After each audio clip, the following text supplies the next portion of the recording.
Hey everyone, welcome back. I want to talk about the Save America Act, which would impose new documentary requirements on voter registration that voting rights advocates warn could really prevent eligible Americans from registering.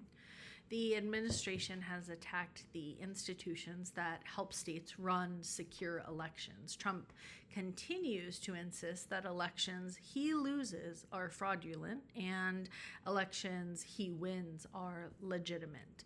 The contradiction is obvious. I mean, he won in 2016 under a Democratic administration. He lost in 2020 while he was president. He won again in 2024 under another Democratic admin, and then his legal challenges to the 2020 result failed repeatedly, including before judges that he appointed. There is no coherent factual argument that elections are legitimate only when Trump wins them. Last night, or this was a few nights ago, Trump had delivered that primetime address focusing on election security. He revived claims of foreign interference in the 2020 election despite the lack of evidence, and he called for stricter voting laws and threatened prosecutions over misconduct without actually identifying anything factual. But something remarkable happened before he even began, and I know a lot of you have already followed this story. I'm getting to things a little bit late, but several television networks had decided not to interrupt their regular programming and not focus in on the speech live. ABC, NBC, CNN streamed it digitally. CBS and Fox carried it, although CBS eventually cut away and began fact-checking some of Trump's claims. And Trump responded by threatening the broadcasting license of networks that declined to carry him. Think about what that means. The president believes private news organizations should be punished by the government by refusing to provide him with free primetime television coverage.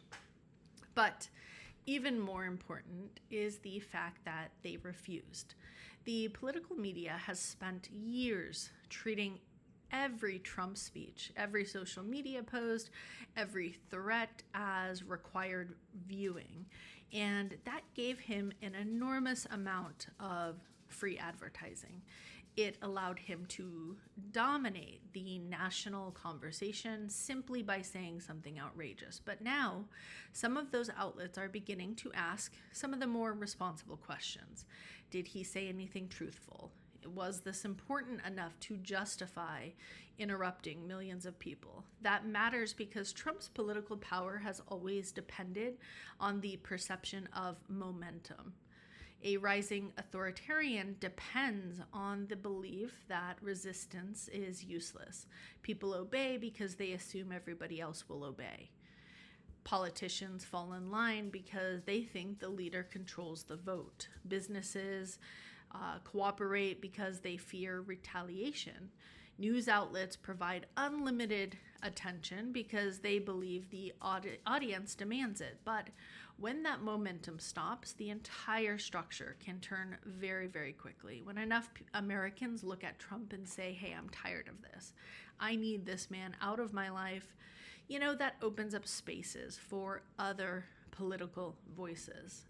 Something similar happened to Herbert Hoover during the Great Depression. There was a moment when Americans stopped seeing him as the unavoidable center of national life and began looking elsewhere for leadership.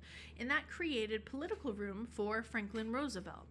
Roosevelt did not appear out of nowhere, neither did Lincoln. Both emerged from broader political movements filled with organizers and writers and candidates and ordinary citizens who had spent years challenging the existing system. And we're creating that next generation of leaders right now. We do not know who all of them are yet.